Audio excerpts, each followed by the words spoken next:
morning, good afternoon, everyone, and welcome to today's discussion. I'm Kristen Hughes. I know some of you have been looking at the participants, so it's nice to see some friendly faces. From my past, Global Plastic Action Partnership, of course, with the Indonesian National Plastic Action Partnership being one of the leading coordinators here in Indonesia, and with so much great support from all of you, and in particular, Dr. Nani, who I know is going to be speaking after me. So really excited to be here. Most of you know that a lot of the National Plastic Action Partnership's work in Indonesia has been around coordinating the efforts and pulling together insights and understandings, which is so exciting for me, because working with Susan and PISCES and seeing what they're able to do to really augment a lot of the work that is already happening at the national level in Indonesia, but really to drill down and start to play out a little bit more what might happen and be possible at the city level. So I know today is the first of a series of presentations about PISCES. So I'm sure that Susan will also be kicking it off today with a bigger introduction around what PISCES is, what they're aiming to achieve, and how you all can fit into that and make this journey even more successful for the broader good of Indonesia, and in this plight that we're all trying to achieve, which is to end plastic waste and pollution from streaming into the waterways and indeed the ocean. So, as some of you may know, I'm not sure, but just a bit of background, PISCES is creating this action research program that is funding a lot of different partners, different universities, primarily in the UK and Indonesia, but with contributions also coming in from India and Thailand, and I believe, Susan, maybe elsewhere, but I can let you go deeper into that. We also know that there are other partners who are absolutely critical to bringing this to life, and so we thank you for both the in-kind contributions, your intelligence, your knowledge on what's happening in Indonesia, and what these kinds of tools can help to deliver as we look to shift behavior change and the policies, the frameworks that are necessary, bringing finance that can help to scale up efforts across Indonesia, but starting with a few key cities as we look to pilot this out and then build on that through the analytics model that Susan and the team are building at that level. So we're really excited to hear from you today as well, and your efforts. And again, how do we connect all these dots to ensure that we are augmenting the current existing efforts that are ongoing in Indonesia, such that we're not duplicating, but we're collaborating and building off of each other to share best practices for the greater end of Indonesia. So I think it's going to be a really exciting presentation and workshop today. And again, I thank you for inviting me to be a part of this. And Susan, thank you to you and your team for organizing the discussion, and appreciate everyone being here today. So looking forward to a rich conversation. Morning. Good morning, everybody. I know quite a few people here, but I'm Jeff Rogers. I'm the Vice Provost for Research at Brunel. And of course, Brunel is very proud and feels very privileged to be leading this very exciting programme. We've been at the centre of it from the beginning, and we've now assembled an array of very talented and committed partners, and certainly looking forward to taking this project forward together. Brunel, of course, is a particular type of institution. We have founded in '66, we have a particular brand for doing high quality research, which is very strongly aligned with the needs of society. And though we're probably best known as an engineering institution, we of course we are a multi-faculty institution. We have high quality research right the way across arts, social sciences, engineering, sciences. But also, what is probably even less well known is that we of course have been doing very high quality applied environmental pollution research since the very onset of the institution, and actually in the last few years have now begun to build up quite a strong portfolio of interdisciplinary research, looking at circular regenerative economies, particularly water, metals and plastics, which actually is worth over £6 million to Brunel, and it's about £50 million worth of research we're involved in at the moment, all looking at different types of approach to resource efficiencies, circular resource economies, and looking at valorizing waste and reducing societal disbenefits. So a very exciting area for us. And of course, it also fits in with the spirit of the institution, very much reflects our ambition to be doing research that really matters. We were named after Brunel because he was an entrepreneur who wanted to address society's problems through direct intervention. And we have the ethos of this program very much fits in with the ethos of the research that we wish to do, delivering creative solutions to the global challenges, and at the same time bring the economic, social, and cultural benefit that will accrue from finding those solutions. So, a warm welcome from us at Brunel. The program is as described in the emails and on the site.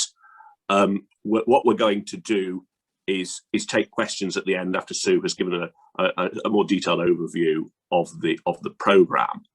But it falls now to me to introduce the first speaker, Dr. Hendiati. I would like to give some maybe update, concerning the Indonesian current position on the combating marine plastic debris. So I think we all know about the Indonesian commitment on the marine debris, and also the 5 strategies on the National Action Plan. So we are working on these strategies since 2 years ago, and then I think I would like to inform you that we are quite happy that the strategy 2, I mean, we have quite numbers of activities, and also strategy 3 that we have also include in the baseline, because I think it's quite relatively new compared to the others. The baseline is contained of the land-based and then sea-based leakage also. So this is quite good, I think, news from. So we are in the team now. So that the teamwork is quite, I mean, now it's improved and getting better to deliver some output from the program and activities.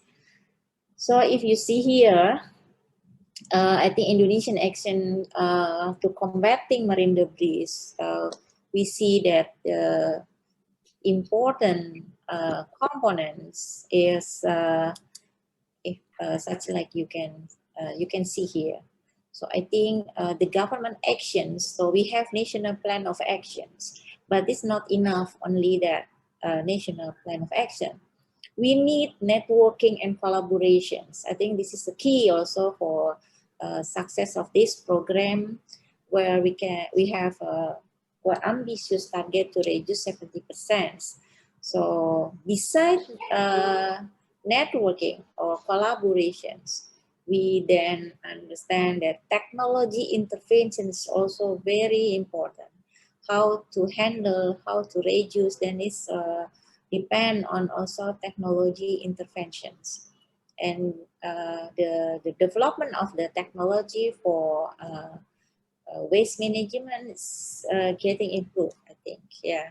And as you see, advocacy is also important because it's related with the behavior, and then about the people, yeah, about the awareness. So these 4 pillars, we say pillars maybe, then need to be integrated.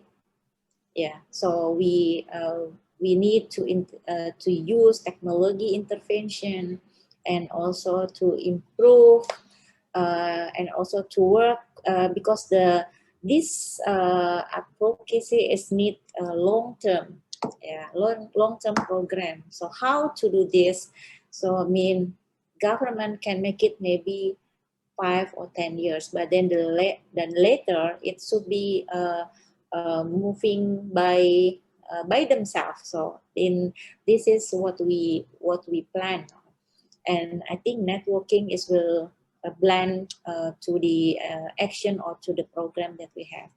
So if you see here, our network is also not only with the local governments, but also with others, including private sectors. So private sectors is very also important in this case, and then because I think yeah, in the local governments, they have some what we call it, limitation. Yeah. So then we need to use the opportunity to get the support also from other sources, such like private sectors, to fill this gap. And I think what we see here, I just want to maybe highlight with the technology intervention, for instance, for refuse-derived fuel. We have one pilot project, and then it works well, and then we like to replicate to the other 10 locations, and we are working on this now. And for others technology also we are moving. Yeah, but I think the most fastest progress in the RDF, yeah, for the technology intervention. So now we are talking about the partnership and investment model. So this is also such like the important things that we need to work also to include such like beside private but also public, media, academia, and civil society as an all in the collaborations. So this approach it will work for combating marine debris, because we are not only talking how to reduce but also how to handle, so how to manage.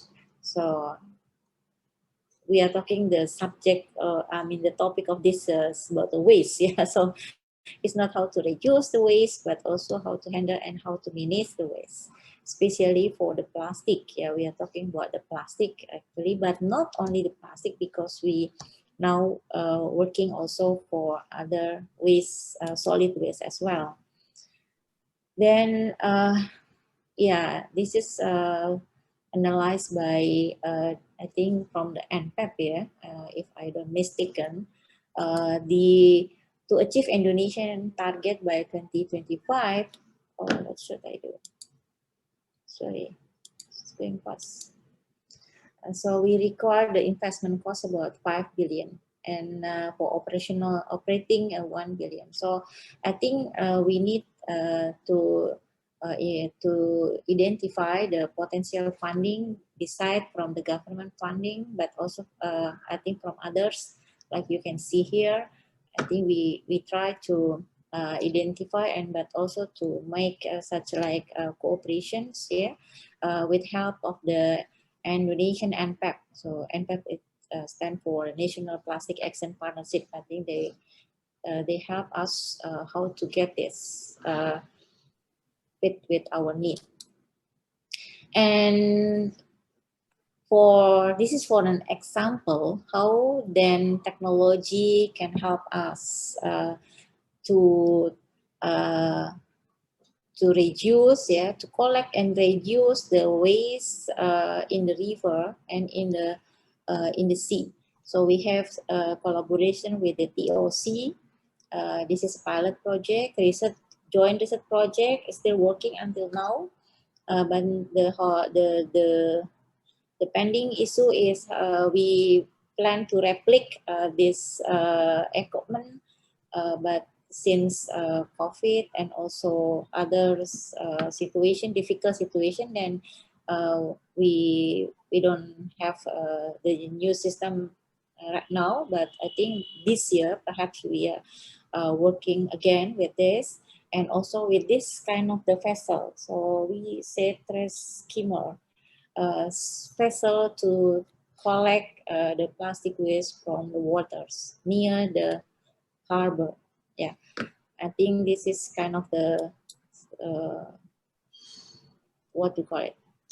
In the operational. We are still in the operational, and in the circular economy, as you also aware that this is analyzed by NPEP. We try to make it this investment on the circular economy such like increase, yeah, and we already also have make such collaboration such as with Minderu, for instance, and also with others such top project. We support any project related with the circular if they are already having the good contact and collaboration with the local government and involving the people. I think this is the key message. So because local government is a partner, and the people should be also part of this. Yeah, so this is a concept of the circular economy that we would like to have it more and more. Yeah, even now we have already numbers and it's getting increased, but we also would like to make sure that this all the West Bank West project is in operation, because not only opening ceremony and then so, but they are working on the operational day to day. And I mentioned before about the implementation of the reverse peer review. I think this is very what we call it, yeah, the technology that we need actually, because the investment is not big, yeah, the capex is not big, and also the waste we can make it such like up to 300 ton per day. So we have many cities and regencies. They have the waste such like produce waste about that number. So up to 300 ton per day. So this technology can fit with this if they close to the off-taker. The off-taker means that we identify now the power generation PLTU, we call PLTU, and also the cement industry. So we already identify this, and now we are working in this step, yeah, because we like to have 10 plan in this year, and then we also working on this issue because local content requirement is very important now for Indonesia, since also the pandemic. So we would like to increase the national economy recovery by involving the people as many as possible, that they can get the benefit of all the project that we have. Then we put this as a important point, local content requirement. So we work with the BPPT. So also the policy, the RDF policy, we are still in discussion now, but it's not impact to this construction. So this both can go parallelly because without policy, actually the RDF plans also can work. Yeah, the development can also going well. But we need that to accelerate because we account that maybe I forgot maybe more than 100 something. Yeah, RDF need to be developed in Indonesia. Because we identify already the potential location, potential city and regency, and also potential of taker. So we have quite numbers of the city and regency. So I think what we also have, you may also know about the solid waste management program activities. This is funding by the World Bank. And then the Ministry of the Public Work and Housing is already working together with also Ministry of the Home Affairs, Bappenas, and Environment and Forestry.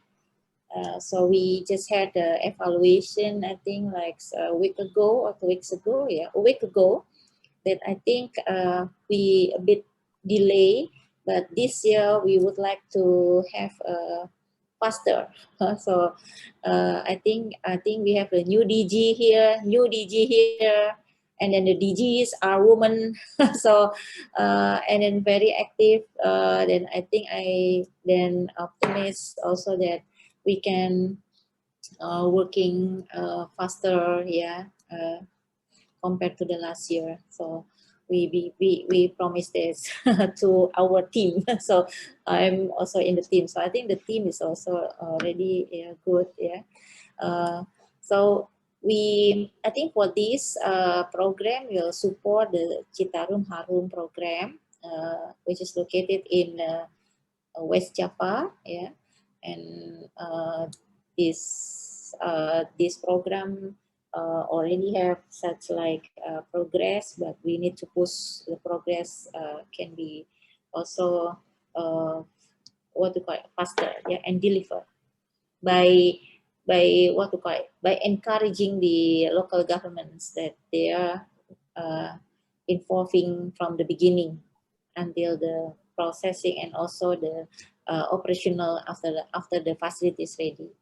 And I think another topic is about the pilot activity in waste management in Labuan Bajo. I think as you may also know about this, I think this already start, and with this kind of the beam, and we have national movement on the waste separation. Yeah, so gerakan pilah sampah from the home.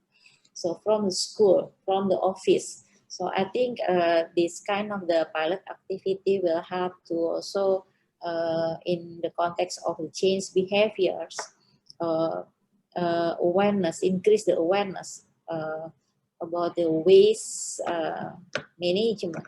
Yeah, so this is very important, and we are focusing in the tourism destination priority. So it's not only in Labuan Bajo, but also in other 4 locations, such like in Toba. Tomorrow, I'm going to Toba Lake to launch the facility of the waste incinerator, yeah, incinerator for waste handling, yeah, in Toba Regencies. So this is once again about the West Bank. I think we have so many West Bank. But now I think we would like to link this West Bank with the, we call it TPS 3R, and also link with the off-taker. I think the important thing is how to link the West Bank to the off-taker, because when they collect the waste, the garbage, then they should go, they should actually not stay long in this location. Otherwise, they become a garbage again. So they need to be linked with the off-taker industry, for recycling industry, for instance, on others. So then they can make useful, yeah. So because we would like to convert, yeah, from garbage to the something valuable. So this is the key message of the West Bank. And I think through the PPP, yeah, I think you can see here that we have some progress from the NPAP, also from the PRO price, and also from the Minderu, as I mentioned before, see the future Indonesia. So I think we are very optimistic, yeah, that if we are working together with support also from yours, I think we can then making improvement in the solid waste management, and hope that the target can be reached. So I think yeah, this is regarding the behavior change communication program. This is very fundamental, very important, and we need to keep this spirit. Not only 5 years, maybe more than 15 years. So I think, but we again, we would like to have like training TOT, such like this, or training of the trainer. So then later, if they have models, so they can use this for the next generation. So we hope this can be sustained also in the context of the what to call it, in the program, yeah. And this is what I said before, I think. So for the last 2 years, we can decrease 15%, about 15% of the garbage to the sea. And we have also system now. Then we know the number coming from which activities and who doing this and who contributed this. We can trace. So we can then making better in the database also. So I think this is what we are going to discuss now. I think this is new collaboration, but very opportunistic. Then we can again work together to contribute to the, not to only to Indonesia, but to the global, I think, because when we are talking about the marine debris, then this is the transboundary issue. So the garbage come to our beach is not only from our area, it's also from other areas. So then if we can contribute to make it better environment in the Indonesian waters, then mean also to the global will be improved. And also I think the consortium, I mean, in the context of this, the government Indonesia will maximize the role and action of the platform. So I have here the director of the waste and waste management, Pak Rofi, and also as with the partnership, I think partnership is the key word. So the knowledge and follow the research recommendation to accelerate combating marine debris, because of all the action is need based on the knowledge, based on the data, based on the assessment and research. I think it's very important for the research recommendation. And also here, socio-technical, economic, ecological, politics. So this is complete package. So I think complete package. So because I think we are not only need to work in the technical and how to calculate the economic impact, ecological, but also socio and political. I think it's very also important. And I think we'll explain later with more detail by the team. Yeah. So I think this is what as a conclusion. As I already mentioned, I think all the conclusion here, but I think we are happy to collaborate with all of you here. How then this project or collaboration can contribute, again, to reduce of the plastic waste to the ocean. And I think we need also to maybe maintaining and develop maybe partnership with the private sector. Yeah, I think this is also very important, because we would like to have the sustainable program where they not only depend on the project, but then after the project is complete, and it still can going on with the support from other resources, and then also perhaps involving the local governments, because they have a new regulation now, call it retribution. Yeah, so I think we can use this kind of the opportunity in this same time. So thank you for the time, and thank you also to all, and hope you will get a good fruitful discussion. Thank you. Thank you. Thank you, Dr. Nani. Thank you very much. Hey. Hi, everyone. Thank you, Susan. So first off, I just want to say it's a real honor to be with all of you, and I couldn't be more excited to be embarking on this new adventure together. Susan asked me to give an introduction called Lessons from the Front Line on what we've learned by working in Indonesia for several years now. So I'll talk about three things. So one is the context as I see it, or our team sees it, on the challenge to solve, what we're doing within our group to try to address this challenge, and then a couple of collaboration pieces.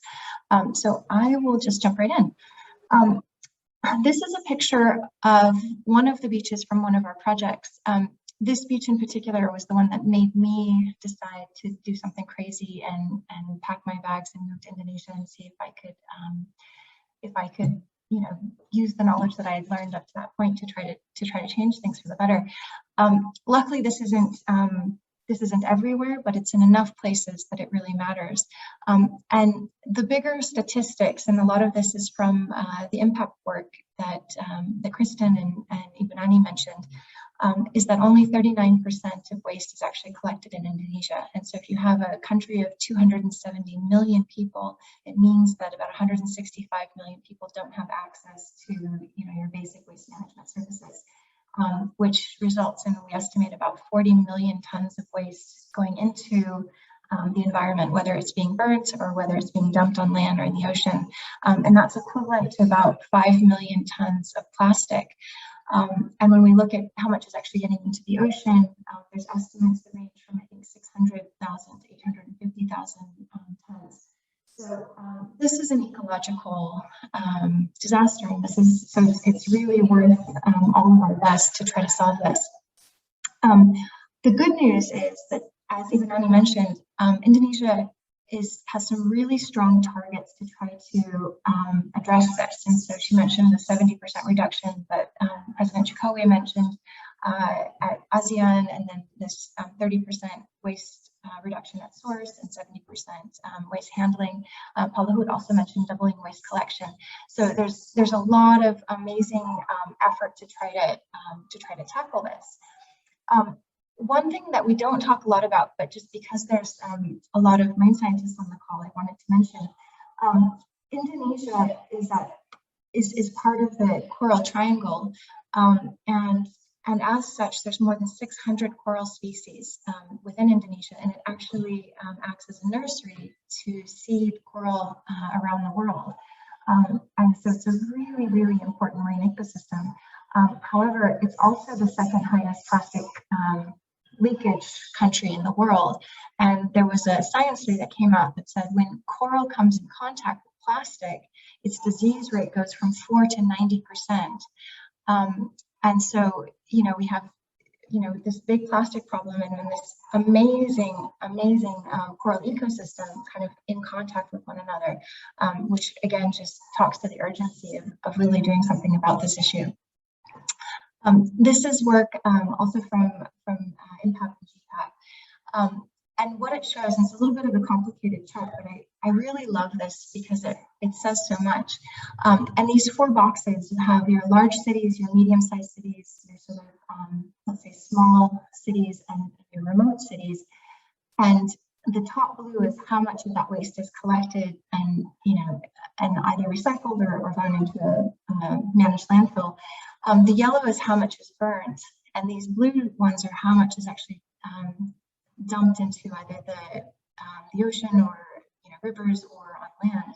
And what you can see here is that 2/3 is between medium and rural, and if you add the remote, you get to about 75% of the problem is actually in your sort of medium to remote cities. So 74% could be stronger in mega cities, absolutely, but where my team is focusing our effort is in these, let's say, medium to rural areas, and we really feel like if we can try to figure out what's wrong here and really increase these collection numbers, then we can decrease all of this, the burning and the dumping that's happening.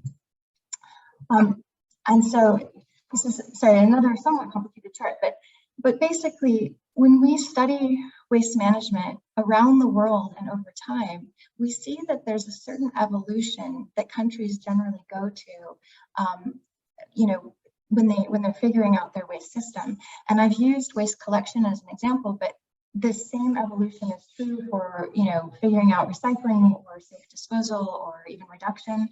And basically, the countries start where, I just called it a basic set, but it's basically where, you have war-torn countries or countries with very, very little money where they're starting at a community-based waste collection, and you don't have a lot of government involvement there.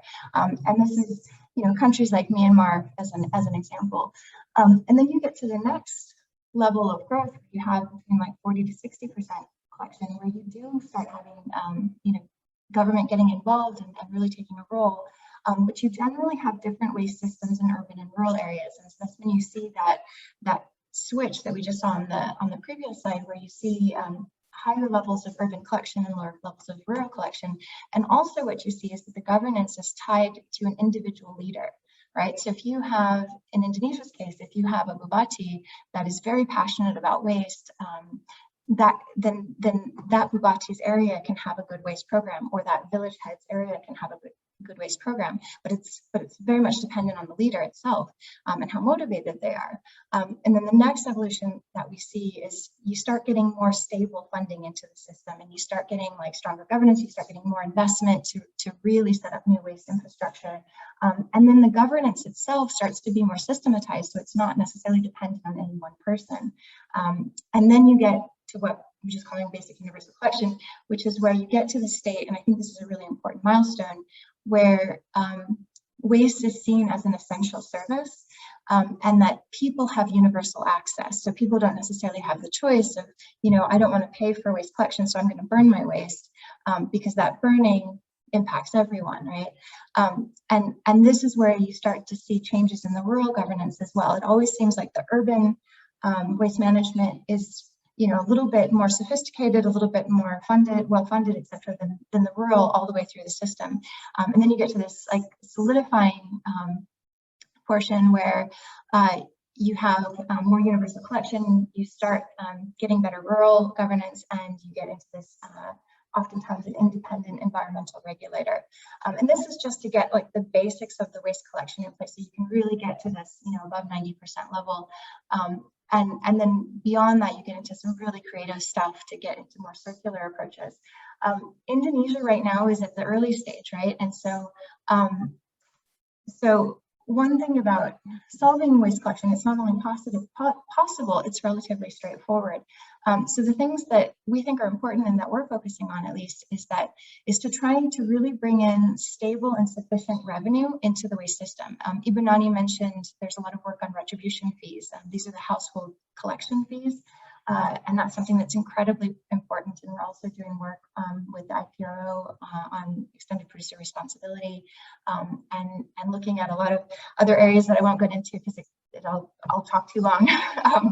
A second one is on really stable, independent governance. You don't want your waste system to be dependent on political elections. You want it to be separate, and you want it to be strong and robust and independent from various corruption issues, etc. You also want to make sure that the operators on the ground have the technical expertise to operate the waste system, and you want to make sure that you have the enabling regulation that makes all of this possible. So those are the things that we're working on, and I'll just tell you a little bit about who I am, who we are. So I'm a partner at Systemic. My team's mission in Indonesia, Systemic is really a group of committed leaders trying to, let's say, create good economic disruption to accomplish the Sustainable Development Goals. And so we work across many areas, from renewable energy to restorative land use and forestry and oceans to more material stuff where this work falls into. So our mission, honestly, is to support Indonesia to get to a tipping point so we can stop that 40 million tons of waste from going into the environment, and to do so in a way that is restorative and circular. We work at different levels. I'm gonna talk a little bit more about the local level than the other areas, but we work on the front line, and we actually work hand in hand with local governments, and we set up waste systems. I believe we're probably the largest waste systems organization or support organization in Indonesia right now.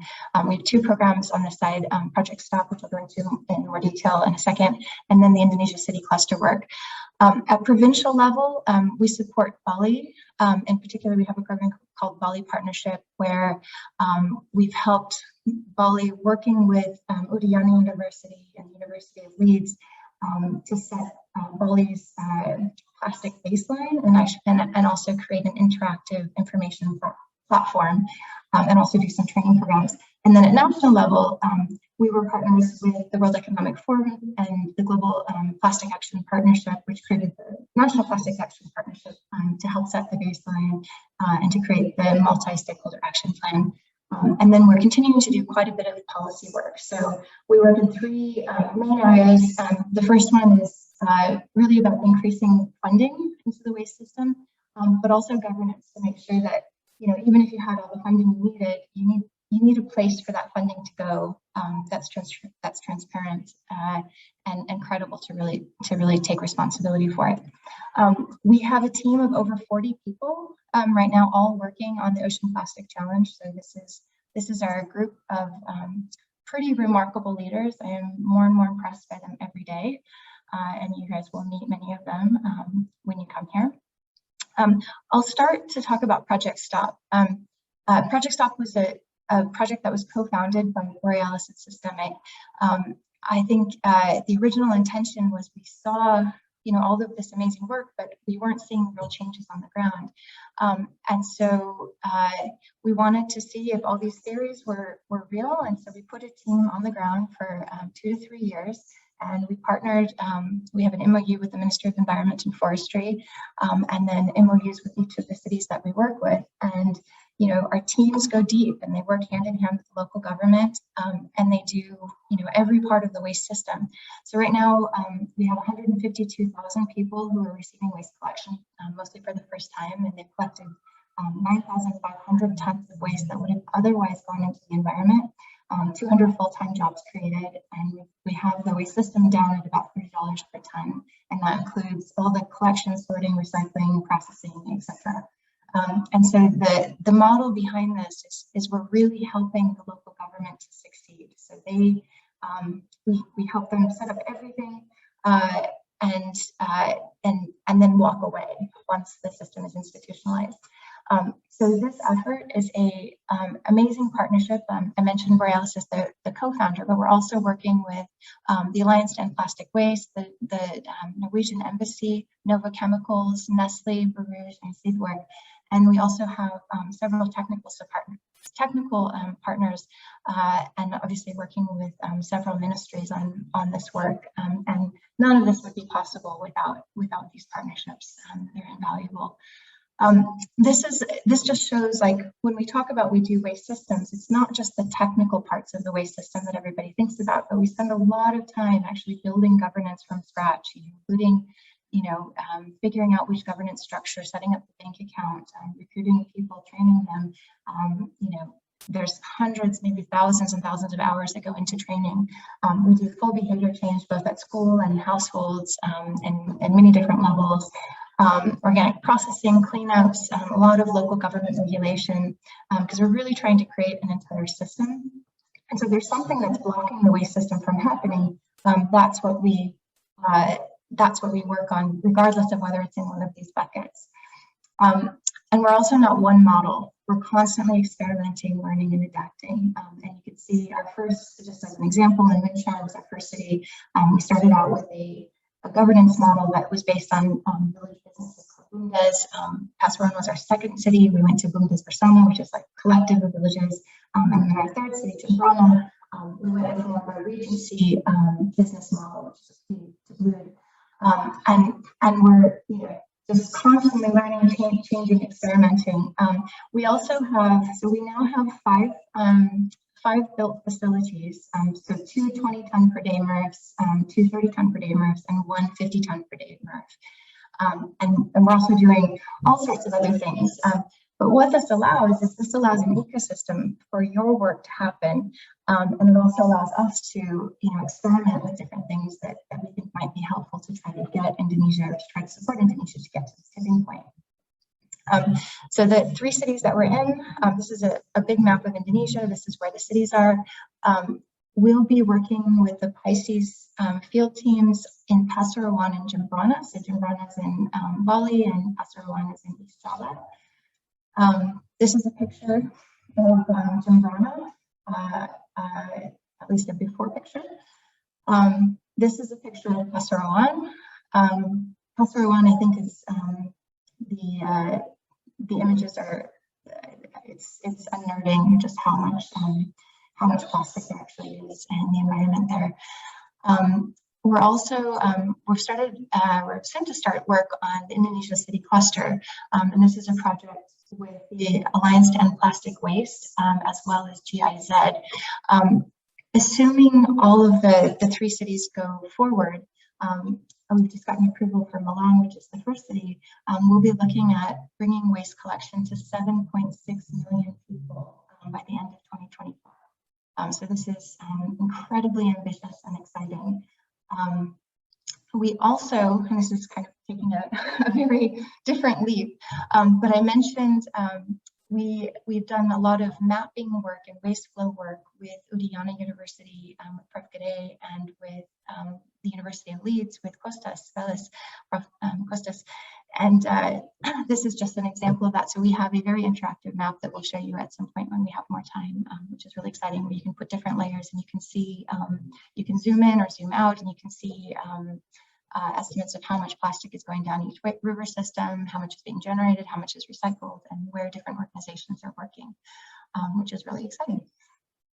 So my last slide here is, and I'll open this up for questions as well, but I think these are still the same objectives. And so I think the work that's doing materials flow modeling, that will be, you'll be working with our Bali partnership team, and then the work on the living lab will be in Pasuruan, behavior change and cultural factors and things like that. I think we're going to be in both Pasuruan and or Jembrana, but I think we'll get into more of that. The last thing I just want to say, so we are, our team is guests in each of these cities. We're guests of the environmental agency, and then you will be our guests when you're working in the Project Stop Cities. And so, you know, a few things with that. So one is, you know, trust takes years to build, and then it can be destroyed very quickly. So we just ask that that you work with our community development officers when you're engaging with the community and that sort of thing. And then once you kind of establish your own relationships, you won't need to, but just especially in the beginning. And then also, like, our support of this is entirely pro bono. We're doing it because we believe that this is a really important work, but we do ask that, you know, you're sensitive about the time that you're asking from our team, because they do have, you know, full-time work that they are working on. And so make sure that, you know, what we're engaging on is stuff that's important for the work that we're doing. So, so with that, I just wanted to say thank you and open it up for any questions. Thank you, Joy.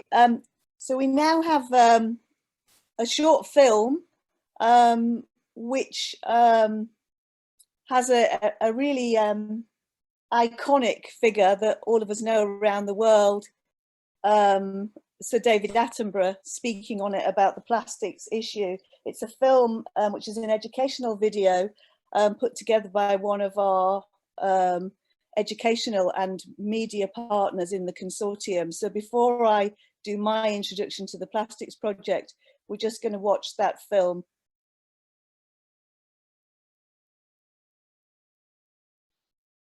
Good, okay. So I'm really excited to be beginning this partnership for preventing plastic waste in Indonesian societies with all of you.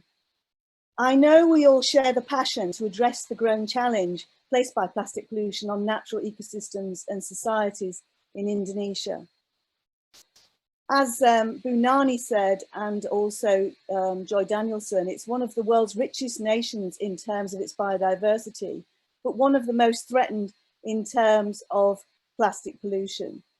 More than 6 million metric tons of plastic waste per annum is either burnt or dumped into the Indonesian environment, where it contaminates the air, it contaminates the soil, the rivers, and eventually the ocean. Now, I'm an ecotoxicologist and have spent virtually my entire career studying these kinds of problems. No longer. PISCES is about solutions, and I'm excited to say that it's the first project that I'm coordinating that's both multidisciplinary, multinational, and multi-sectoral. So this is the problem that we're dealing with, and Joy showed lots of these scenes in her presentation. But what I want to move for is the partnership that is represented by PISCES.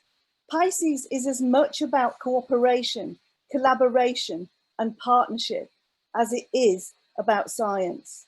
The literal meaning of the word Pisces is a constellation of stars cooperating to form two fish, each with its tail linked into the other. The Pisces Partnership brings together a true constellation of stars from 4 UK universities, 5 Indonesian universities, the Indonesian Institute of Science, the Asian Institute of Technology, and the Indian Institute of Science. And they are all, each and every one of you, stars in your own disciplines. It also dovetails, as you can see here, and includes this partnership, many local, regional, national governments, industry, and NGOs. The first launch, this presentation today, has only included presentations from some of these people, but we're hoping to follow up with a further workshop, probably 2 or 3 further workshops, where we will give the opportunity for others to present their inputs to this programme. So it's about building the necessary bridges between the tails of our disciplines, our institutions, our sectors, and our nations that this challenge requires. Our research programme is designed to directly inform and enhance the action programmes that you've heard about this morning from our project partners. As you've heard, it's at the very top of the political agenda of the Indonesian government, who aim to reduce marine plastic debris, and we must strive to complement and catalyse these national and global efforts, addressing key knowledge gaps critical to unlocking redesign of plastic economies, preventing plastic pollution. Together, what I hope is that we create a research innovation action pipeline, joining the research to the governments, the NGOs, and the industry. So this is my vision for Pisces as a partnership.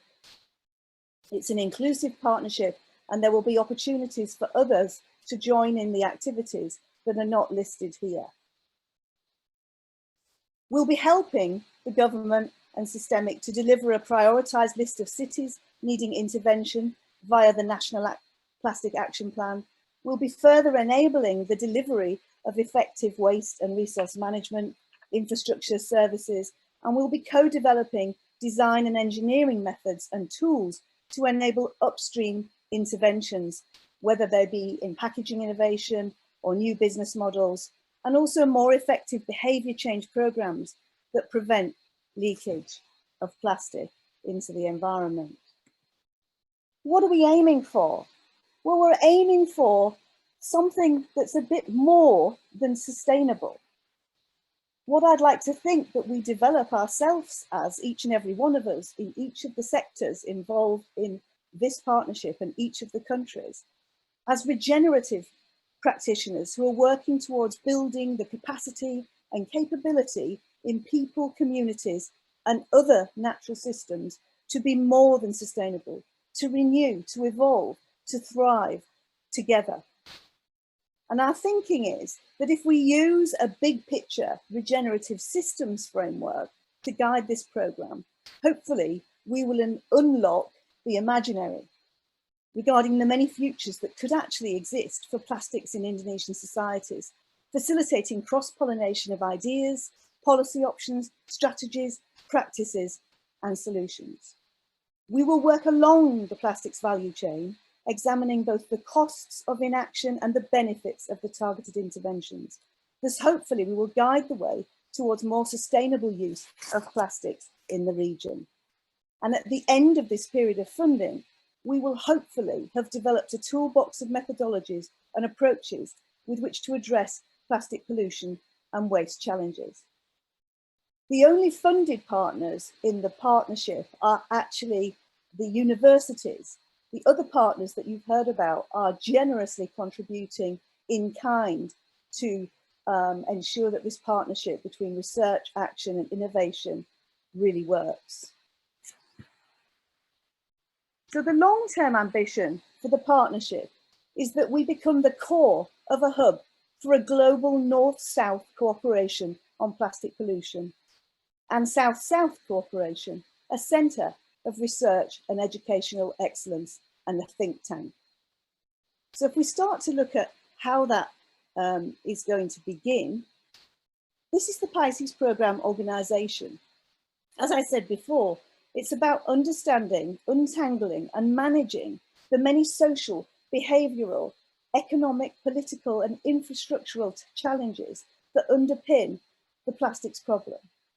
And as such, we are addressing the cause of the problem rather than treating the symptoms. We will concentrate on plastics that are released into the environment from urban settings in medium, small and remote cities, especially those places that are suffering from limited and basic waste management infrastructure and services, which typically constitute massive point sources for leakage of plastic into the environment. We will then focus on dissecting the realities around the very moment, whether that's human actions, infrastructure, geography, climate, or all of those things, in which accidental or purposeful release of waste plastics into the environment occurs. And from that point, we will move upstream and downstream on the material flows value chain to examine why, to look at both the costs of inaction and the benefits of the targeted interventions. The programme structure you can see here is designed around a framework of 6 interconnected work packages or WPs 1 to 6. Focusing first at the top of this outer circle here on the understanding the sources and drivers of plastic pollution, and then moving around to look to assess the impacts, economic and environmental impacts, and co-designing interventions, mitigation and adaptations in the centre of the multi-layered circular diagram that you can see here. Work packages 1 and 2 will focus on multi-level sources, pathways and fate of plastic waste using state-of-the-art modelling and measurement approaches. And the Indonesian Solid Waste and Resources Management Association, INSWA, and Waste for Change will help provide logistical support to our field studies. They will identify plastic litter and pollution hotspots within anthropogenic and natural systems. And then work package 3, if you move around clockwise, provides analysis of the impacts of plastic waste entering the environment on ecosystem services, ecosystem functions, and social and economic structures. Building this evidence base will actually continue through the programme and will be central to assessing and evaluating the systems of interest before and after the implementation of interventions. But crucially, will also contribute to the identification and design of the interventions which are part of work packages 4, 5 and 6. Work package 4 will contribute to the understanding of behavioural and cultural factors associated with the consumption, use and disposal of plastic products, and contribute to work package 5, which provides an integrative systems framework within which to harmonise the various mass and monetary data collections and to analyse the whole system and identify local, regional and national systems interventions. The framework is an iterative process that is fed by and feeds into the rest of the work packages and ultimately provides an overall assessment of how we create value from plastic waste and maximise the efficiency of the identified solutions. As I said, INSWA will enable data collection through their wide network of partners along the entire value chain. These include the plastic industry in APLAS, the Association for Plastics Industries and Industries in Indonesia, some of the brand names, the recyclers and the waste pickers. They will also directly transfer the knowledge to their members and actively spread the information in their countrywide network of associated organisations. Also, there'll be wider dissemination through ISWA, the International Solid Waste Association. Work package 6 then involves design, testing and iteration of social and technological solutions to reduce and eliminate plastic leakage and promote system enablement. NVU will partner with us and with Systemic in our living laboratories, where they will provide guidance and feedback on the design and execution of pilots with a human-centered design approach to reduce single-use plastics at the source and offer validation of scalable reuse business models. Collaboration, cooperation, co-creation and co-production activities via these living labs will closely involve representatives of the entire plastic value chain, as well as users and governmental and non-governmental organisations, educational providers, whose participation is actually essential to both implement the proposed research and ensure its take-up. It will really be a mixture of bottom-up and top-down that we will try to bring together. And in Work Package 6, there will be opportunities for all to actually take part in the living laboratory experiments. So where we will trial and test local solutions.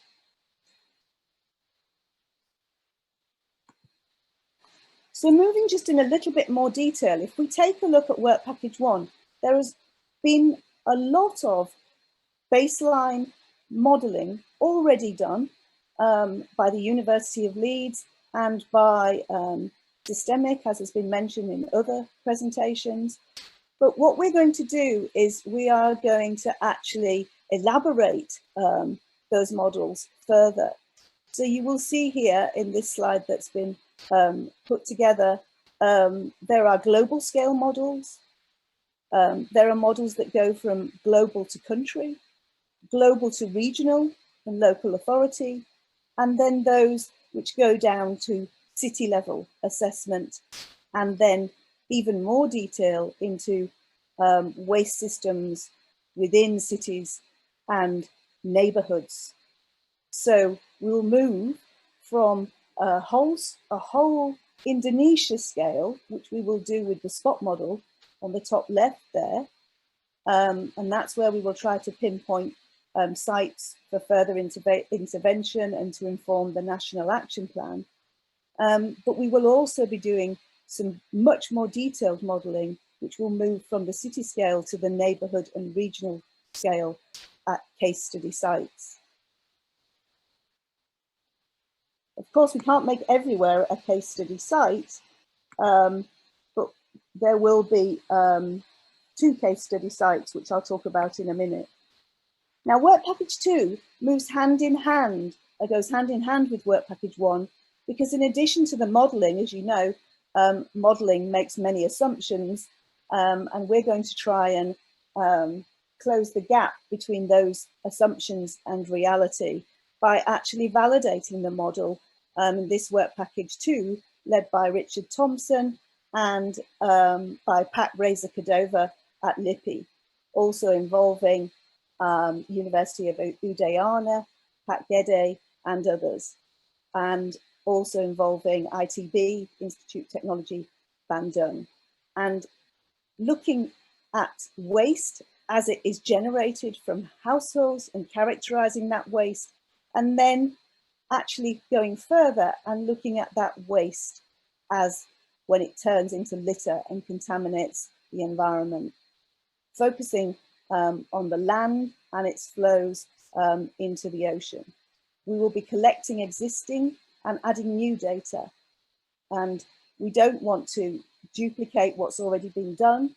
So a first step, we will be looking at sources of information from national and regional projects in collaboration with the other partners in this partnership.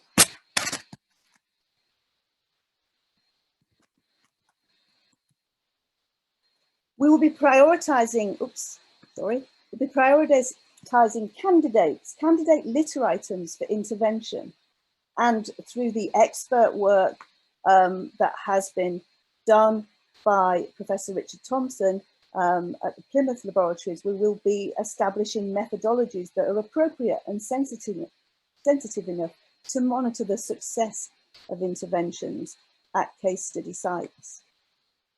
So the case study sites for the more detailed modelling and measurement, and for all of the other studies, will be focusing on, number 1, the East Java province, because it's the second most populated area of Indonesia and includes the popular global tourist destination of the Bali province, Jembrana, which is now subject to ongoing action, as you've heard, to improve waste collection, with a vision to build an island-wide circular economy to cut Bali's ocean plastic by half in 5 years.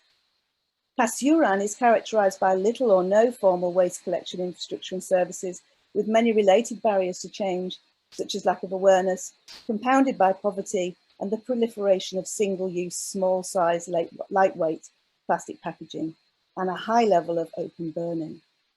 Within each of the case study sites, we will study 2 districts, in Jembrana and also in Pasuruan, the Jembrana sub-district and the Negara sub-district, and in Pasuruan, Leakage and Naguling. That's because there have already been some preliminary studies in the various parts of the other work packages to contribute to various parts of the other work packages, so that we're not starting from scratch. So why these 2 study sites?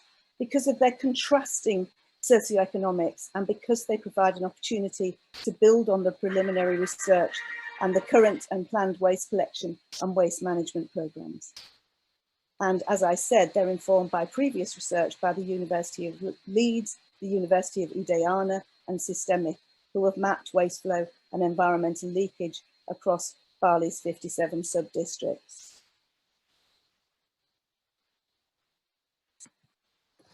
Moving on to work package 3, where we provide here an analysis of plastic waste leakage on ecosystem services, ecosystem functions, and social and economic structures. Again, this is led by Plymouth University Professor Mel Austin, with the University of Esa Unggul, Radisti Kapuati, and they will be trying to provide a holistic representation of the social, economic and environmental impacts of marine plastic in the Indonesian exclusive economic zone at relevant spatial scales, focusing on these 2 case study sites in detail.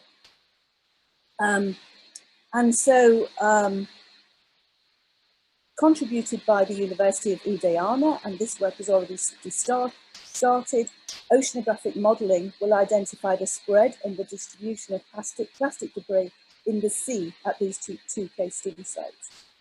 And then, using the ecosystem services modelling, a key priority is to identify habitats, biota and communities and economic and social sectors that are most vulnerable. There's a novelty in the use of state-of-the-art methods that have been developed by Mel Austin at Plymouth and collaborators in Indonesia for determining those ecosystem impacts, ecosystem service impacts. And they'll be integrated in novel ways to identify the costs of no action and to predict the efficacy of the interventions using our modelling approaches.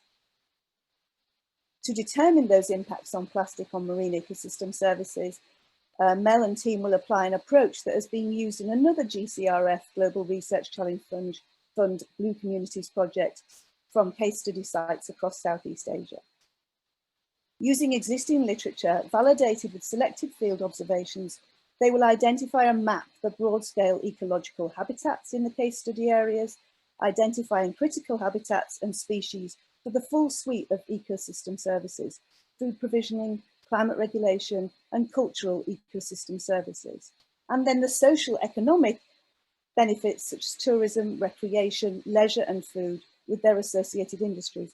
Aligning the habitats with ecosystem services, they will identify and estimate ecosystem service delivery in the case study sites and then more broadly, nationally. Identification of hotspot accumulations of plastic will indicate where and how the ecosystem services are most likely to be impacted and suggest scenarios of where ecosystem services would be improved if plastic waste could be reduced or eliminated. To inform and validate the local ecosystem service impact assessment, they will host workshops at the case study sites to share understanding and gather new data through the engagement of local stakeholders. Appropriate metrics, which will be both non-monetary and monetary, of ecosystem service and benefit impact will be identified that can be integrated into Work Package 1, into the plastic calculator model, and also into the framework, the systems framework developed through Work Package 5. There's a further aspect of economic cost estimation, which is on damage to engineered infrastructure in cities from waste and plastic debris. And this is being contributed by the Asian Institute of Technology, Professor Joyashree Roy. It will focus on drainage systems and the impact of plastic debris on their productivity, the costs and the benefits for municipalities and their different actors of addressing plastic impacts through alternative instruments, regulatory, incentive-based and non-economic. So moving then on to work package 4, before moving on actually to work package 4, oops, the slide hasn't changed. I should say that those first 3 work packages are central to assessing and evaluating the systems of interest before and after the implementation of the interventions. But crucially, they also contribute to the identification and the design of the interventions in work packages 4, 5, and 6.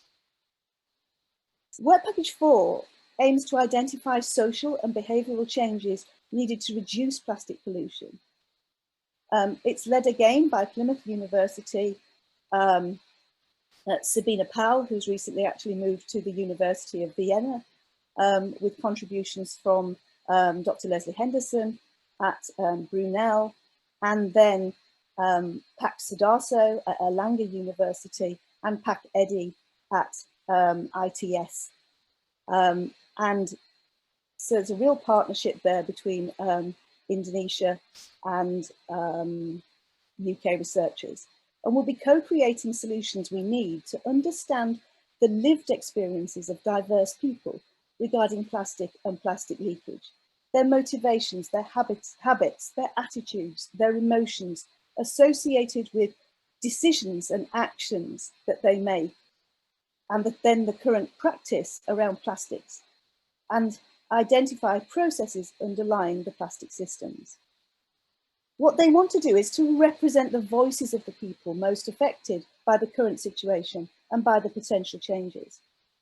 They will also need to understand the societal systems, the power structures, the community influences, and the constraints at play, with a special focus on gender and inequalities. Insights from Work Package 4 will identify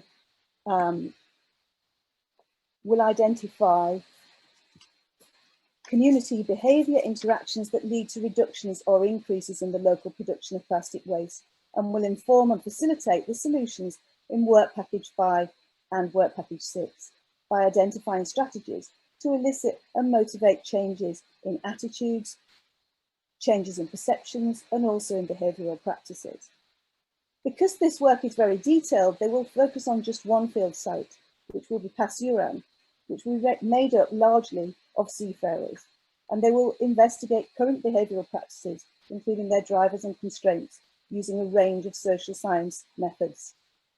They will also use interviews and surveys to explore current motivations, social norms, attitudes, values, and emotions associated with current decisions and actions, and to identify difference in and the strengths of the drivers of behaviour. They will also investigate which methods of communication, how to convey those messages using social media sociology, and which messages, what to convey in terms of content about waste management and plastic pollution are most suitable to motivate changes in attitudes and intentions. So Work Package 4 will contribute to understanding the behavioural and the cultural factors associated with the consumption, use and disposal of plastic products, and contribute to Work Package 5, which will provide an integrative systems framework within which to harmonise all of the other work packages, the various mass and monetary data collections that we will make, and to conduct system analytical studies to identify effective points in the plastic supply chain at which to intervene, and then to examine, model the benefits that could be gained through the various interventions. So Work Package 5 then is integrating Work Package 1 with the wider political and socio-economic aspects. And in order to arrive at a unified and integrated model, it will be an integrated understanding, but it will also be a mathematical description of activities, actions and interventions available to prevent plastic pollution. Using a systems analysis approach, the leaders of Work Package 5, led by Eleni Iacovidou at Brunel University London, together with Kostas Velis of Leeds and Richard Bailey from Oxford. They will identify the full range of factors and causes for increasing use and subsequent leakage of plastics to the environment at a variety of scales, upstream and downstream of the point of plastic release into the environment. So what we hope to have is an extensive and detailed map of those upstream and downstream processes and stakeholders involved in the plastic value chain across Indonesia, but focused on those case study areas. And we will use that to articulate, assess, and quantify system-wide trade-offs and gain useful insights into the costs of inaction and the opportunity costs, as informed by the other work packages. So this really wraps the key findings from the other work packages 1 to 4 in a coherent and understandable way, and supports the activities which will then be carried out in work package 6 in our living laboratories.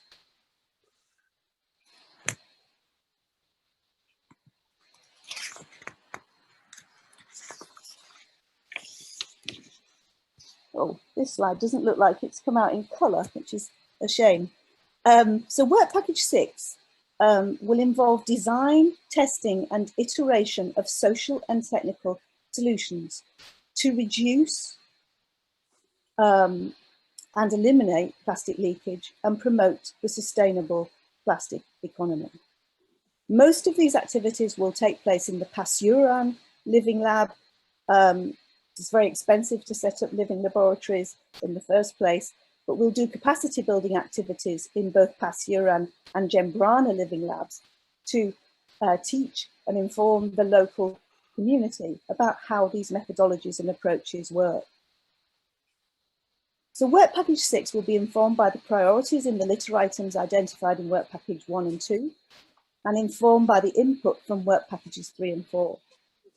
And it will build upon, enhance and complement existing best practices from project partners NVU and Systemic. And it will take into account the positive aspects of plastic packaging, preventing food waste as well.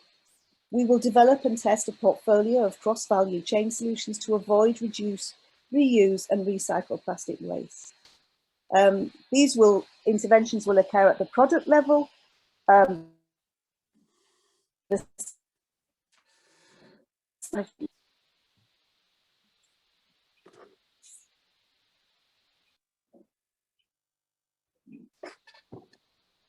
where we, with these innovation processes in real life environments, engaging users and all key stakeholders in co-creating and prototyping and testing, observing and refining these solutions and organisational structures.